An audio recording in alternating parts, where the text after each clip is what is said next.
रमाबाई बोलती है कि साहब आपका बच्चा मरा, आप कहाँ जा रहे हैं? बाबा साहब को लंदन जाना पड़ता है, चिट्ठी आती है और जैसे ही उनका बच्चा आंसू में भोजन भी मिल जा रहा है। साहब पहले हम तो हमारी जिंदगी कुत्तों से भी बदतर थी, मैंने कही कि कुत्तों से भी बदतर थी। उस वक्त उसकी कहानी, उस समय की थी 10,000 5,000 पहले का इतिहास, जो कि हमारी जिंदगी ऐसी थी कि हमें भूख के मारे और दवा के मारे मार दिया जाता था। तड़प तड़प करके बाबा साहब के 4-4 बच्चे कुर्बान हो गए और हमें विरासत में नहीं मिला है, जो कि बाबा साहब इसके लिए न जाने अपने परिवार को न्यौछावर कर दिया है। इसके हमें कर्ज चुकाना पड़ेगा, एकजुट होकर के समाज को एकता और मजबूती के साथ बना करके अपने समाज को जगाना पड़ेगा। और जान लीजिए, जब उनका बच्चा मर रहा था तो माता रमाबाई बोली, साहब आपका बच्चा मरा, आप कहाँ जा रहे हैं? तो बोलते हैं बाबा साहब, गांव घर के भी लोग बाबा साहब को बोलते हैं, अरे डॉक्टर अम्बेडकर तुम्हारा बच्चा मरा है, तुम कहाँ जा रहे हो? तो लोग बाबा साहब की आंख से आंसू आ जाता है और माता रमाबाई बोलती है, साहब बच्चे के लिए कफन के लिए पैसे भी नहीं है, बच्चे का दाह संस्कार कैसे करूंगी?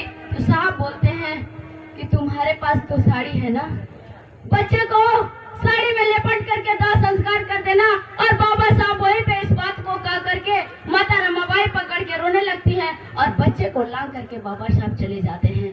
कहते हैं, रमा अगर मैं आज यहाँ रुक जाऊंगा तो मेरे करोड़ों बच्चे मर जाएंगे, रमा मेरे करोड़ों बच्चे मर जाएंगे।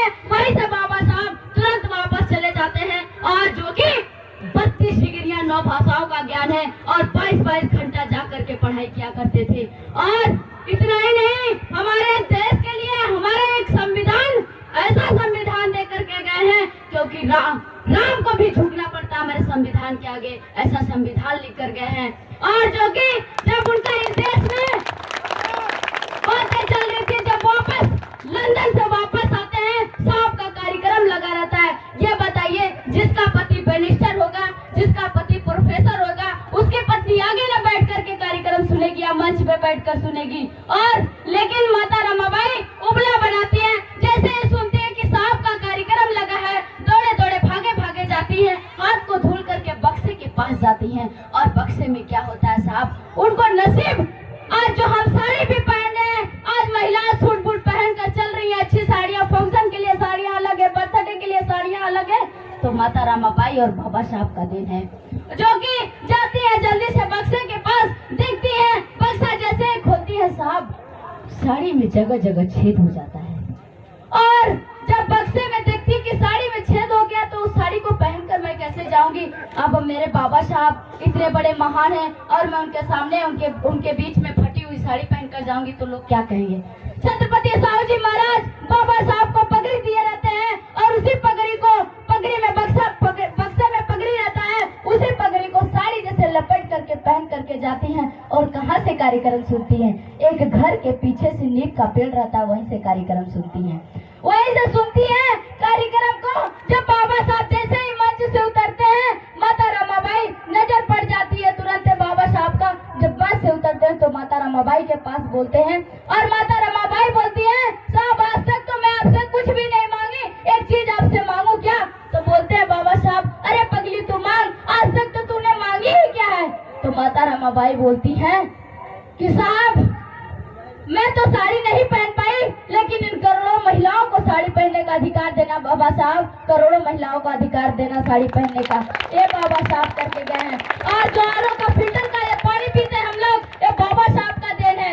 अगर आज हम कोट पेन भी लेकर चलते हैं तो बाबा साहब का देन है, अच्छे कार में घूमते हैं तो बाबा साहब का उपकार है, ये हमें विरासत में नहीं मिला है। बाबा साहब ने 4-4 बेटों का कुर्बानी करके इस समाज में हमें चलने और बोलने और बैठने का अधिकार दिया है। मैं महिलाओं से कहना चाहती हूँ, जो महिलाएं बैठी है, हमारी माताएं बहनें, मैं उनसे कहती हूँ कि आप निकल जाइए अंधविश्वास से, पाखंडवाद से निकल जाइए। आप निकलिए, आपके लिए कोई नहीं लड़ेगा, आप अपने आप के लिए स्वयं लड़ेगी। नहीं, आए दिन महिलाओं पे अत्याचार अन्याय बढ़ते जा रहा है। अगर आप सोई रहेंगी, आज के डेट में देख लीजिए कि ब्राह्मण ठाकुर की महिलाएं रात दिन राजनीति करती हैं और हमारे समाज की महिलाएं घुघुट में ही परेशान रहती हैं। उनको घुघुट से बाहर निकल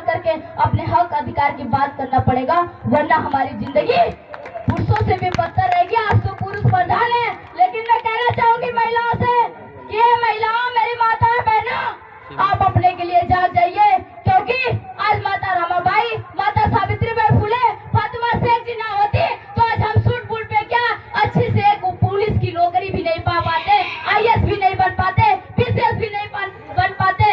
आज माता सावित्रीबाई फुले जी का देन है कि जो कि हम इतने बड़े IAS और PCS की कंधों से कंधों, पुरुषों से कंधों मिला करके आज चलते हैं। और अपने बातों को शेर के ही माध्यम से अपने बात को खत्म करूंगी, जो कि चेतोगे नहीं है मेरे बहुजन समाज के लोगों।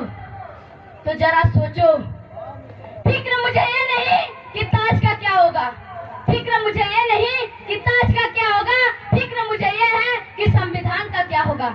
चेतोगे नहीं है मेरे बहुजन समाज के लोगों, तो जरा सोचो आने वाले इन औलादों का क्या होगा, आने वाले इन औलादों का क्या होगा।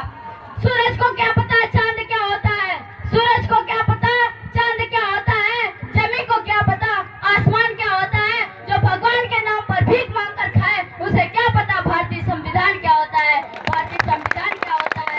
और एक बात जान लीजिए कि पहले खुद को बदलना पड़ेगा, कि नजर को बदल दो नजारे बदल जाएंगे, कि नजर को बदल दो नजारे बदल जाएंगे, एक को बदलो हजारे बदल जाएंगे।